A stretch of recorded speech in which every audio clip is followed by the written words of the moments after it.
This is a really quick sort of addendum to the previous video about the radius, or I'm sorry, the circumference and the area of a circle. So I mentioned yesterday that in proving that the area of a circle is pi r squared and the circumference is 2 pi r, you end up needing to show that this limit converges. And what this limit tells you is effectively it's half of the circumference of the unit circle. That's what it should equal, but you need to see that it actually converges. And I said, well, you can do this because this is an increasing sequence, and you can go ahead and you can show it in different ways geometrically. But there's actually a better way that occurred to me after I made the video, of course, to see that this has to converge. And we do it using the methods of calculus, but we don't actually need to evaluate any integrals. So we don't actually need to know anything about the calculus of trigonometric functions.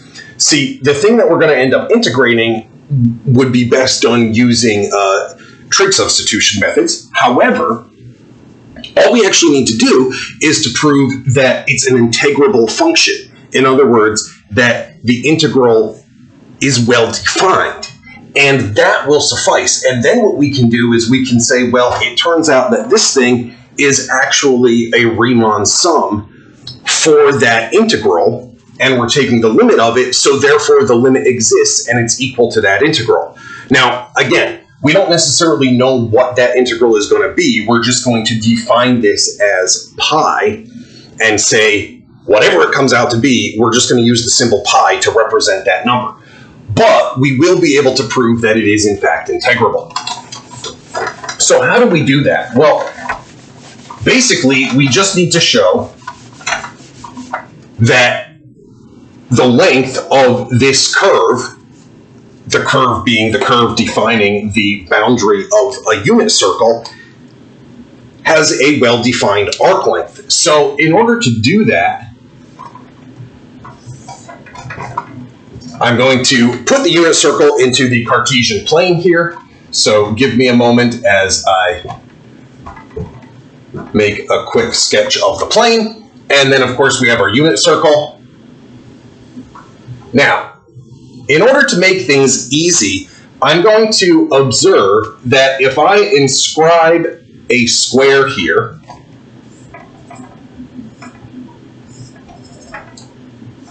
then this is going to be the point 1/2, comma 1/2. This is going to be the point minus 1/2, comma 1/2.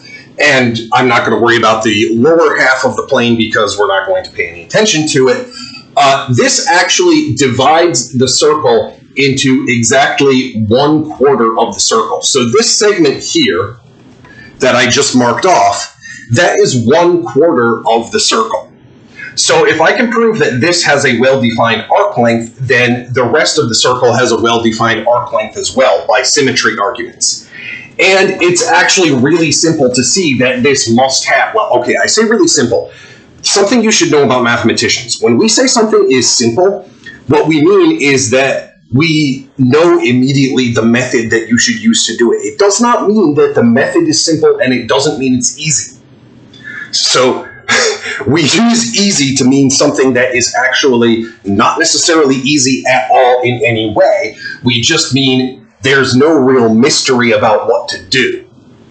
In this case, when I say it's simple, what I mean is that in order to compute this arc length, I use the fact that the circle satisfies x squared plus y squared equals 1, because remember, this is a unit circle.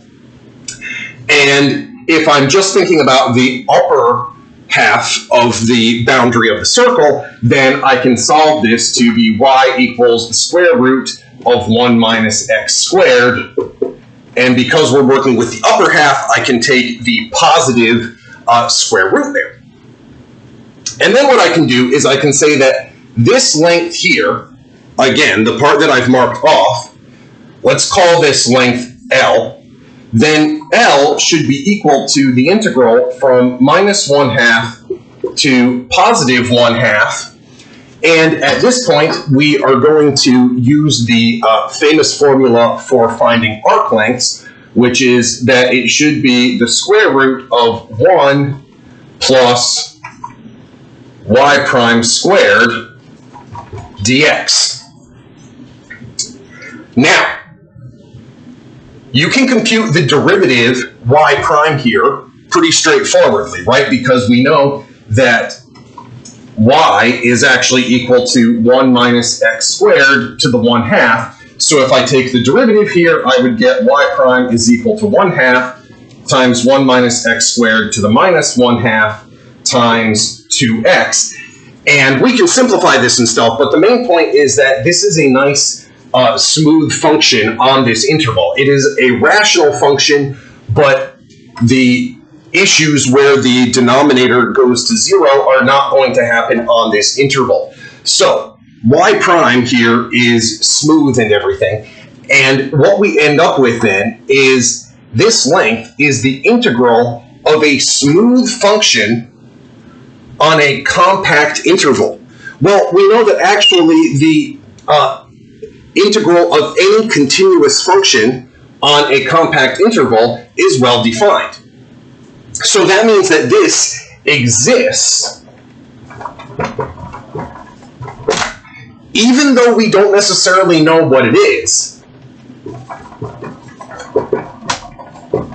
So we have no idea what this actually is, but we know that it exists, and therefore, since this is a Riemann sum that is closely related to this integral, it's basically just this integral multiplied by a factor of 2. Therefore, this limit exists as well, and I can define this as pi. And we're done. So that is a much nicer argument than what I had been thinking of when I was preparing for the video that I did on this topic, where I was like, oh, I should come up with some geometric arguments here. And eventually I was like, you know what? These geometric arguments are really terrible. I'm not going to bother showing those. But in fact, as long as you use the methods of calculus, you can show that, yeah, this has to be well defined, even though we don't necessarily know what it is. In fact, we could have shown that this gives me the 2 pi r formula as well, because now if I wanted to expand this to deal with circles of any radius, well, I can do the same argument and basically show that all that happens is you pick up an extra factor of r. So you're just scaling the circumference by r, and then you have some constant of proportionality. I'm not going to go into the details of that. If you are a calculus student and you feel like that might be something interesting, I think it would be a fun exercise to now show that you can get that 2 pi r formula, define the outcome of this integral to be pi over 2. Yes, pi over 2, making sure I didn't tell you the wrong factor there, and then show that you get the 2 pi r formula when you, instead of assuming that this is a unit circle, set this equal to r, and then these points would be r over 2, comma r over 2, and so on, and work out what the integral comes out to be.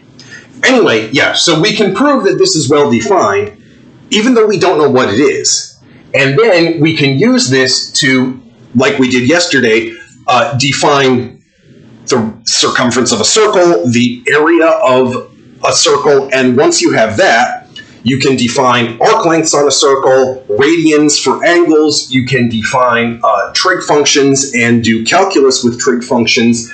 And then once you have calculus with trig functions, you can come all the way back around full circle and start working out what this integral is. Although it turns out that kind of by definition, this is going to come out as pi over 2.